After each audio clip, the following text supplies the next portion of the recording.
अस्सलाम वालेकुम, welcome to binary classroom. और आज की इस क्लास में हम लोग टॉपिक पढ़ने वाले हैं quality assurance. Chapter number 1 introduction to software development, computer science, entrepreneurship, first year का कोर्स बेसिकली स्टडी करें। ये टॉपिक छोटा सा है और बिल्कुल इजी सा है, लेकिन क्योंकि हमारी एक सीरीज चल रही है इसलिए मैंने कहा कि चलें इसकी भी वीडियो बना देते। नहीं तो अगर आप इसको ऐसे भी रीड करेंगे तो आपको समझ में आ जाएगी बेसिकली इसमें है क्या।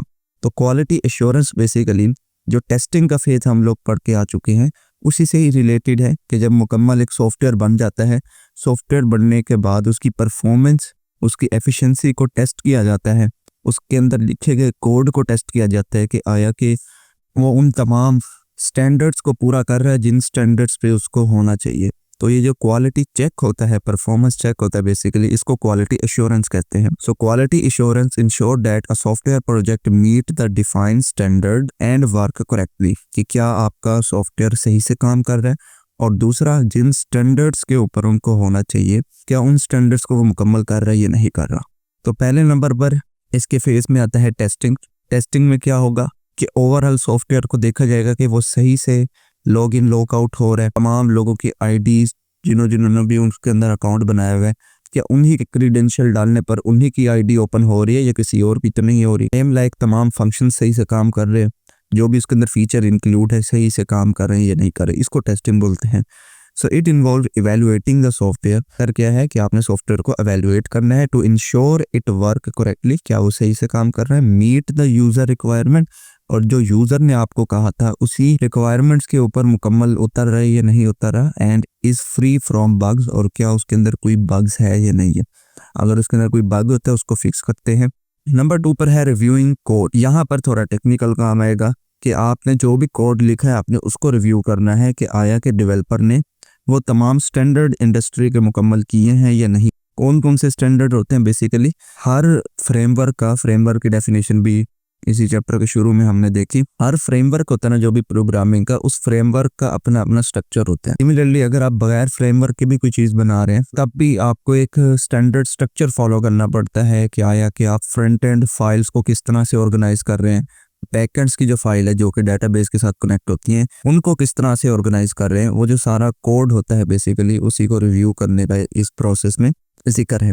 It involve checking the code written by developer ने जो भी कोड लिखा है आपने उसको चेक करना है to ensure that it is corrected and follow the coding standard. जो भी कोडिंग स्टैंडर्ड है क्या आपका कोड उन स्टैंडर्ड्स को फॉलो कर रहा है या नहीं कर रहा। नंबर 3 पर है गेटिंग फीडबैक। गेटिंग फीडबैक में क्या होगा कि जो भी आपके तमाम या तो इवेलुएटर हैं या फिर जो भी स्टेक होल्डर्स हैं, स्टेक होल्डर्स के मतलब भी पढ़ के आ चुके, जो एंड यूजर, प्रोजेक्ट मैनेजर, ये सारे स्टेक होल्डर्स हैं, तो उनसे आपने बेसिकली सॉफ्टवेयर का फीडबैक लेना होता है। आपने उनको बताना होता है कि मैंने सॉफ्टवेयर कंप्लीट कर लिया, आप इसको चेक करें, चेक करने के बाद मुझे ज़रा फीडबैक दें कि सही काम कर रहा है या नहीं कर रहा। So it is the process of receiving opinion और इवेल्युएशन फ्रॉम स्टेक होल्डर से आपने इवेल्युएशन को रिसीव करना है, जो भी वो इवेल्युएट करेंगे। It helps to improve and maintain the product quality, ताकि आपकी जो भी ओवरऑल प्रोडक्ट क्वालिटी है वो मेंटेन हो, या अगर उसके अंदर मजीद बेहतरी लानी है तो उसको बेहतर किया जा सके। लास्ट है रेगुलरली चेकिंग प्रोजेक्ट प्रोग्रेस। जी, इसके अंदर क्या होगा बेसिकली कि आपने प्रोजेक्ट की प्रोग्रेस को चेक करना है, मॉनिटर करना है कि आया कि जो डेली के टास्क आपने बनाए हैं, एक बहुत बड़ा प्रोजेक्ट है, पहले भी किसी टॉपिक में ये वाली बात आपको बता चुका हूँ। प्रोजेक्ट बहुत बड़ा है, आपने कहा कि मैं इसको 1 मंथ में कंप्लीट करूंगा। 1 मंथ में हर दिन आपने क्या क्या टास्क परफॉर्म करने, वो टास्क आप डिवाइड करते हो कि ये पहला टास्क है, ये दूसरा टास्क है, ये तीसरा टास्क है। इसी तरह पूरे मंथ में जितने भी टास्क उसके बनते होंगे वो आपने टास्क वाइज कंप्लीट करना होता है, और हर डे को आपने टाइमलाइन के साथ प्लान करना होता है कि मैं वर्किंग आवर के जो फर्स्ट हाफ होगा उसके अंदर मैं ये काम करूंगा, सेकेंड हाफ में ये काम करूंगा, ये सारा कुछ प्लान होता है। So it involve monitoring project progress compare to the planned timeline, कि जो आपने इस तरह से टाइमलाइन बनाई होगी कि पहला टास्क को इतना टाइम लगेगा, दूसरे को इतना, तीसरे को इतना, क्या आपका एक्चुअल जो प्रोजेक्ट बना रहे हैं उसी के हिसाब से चला है या नहीं चला।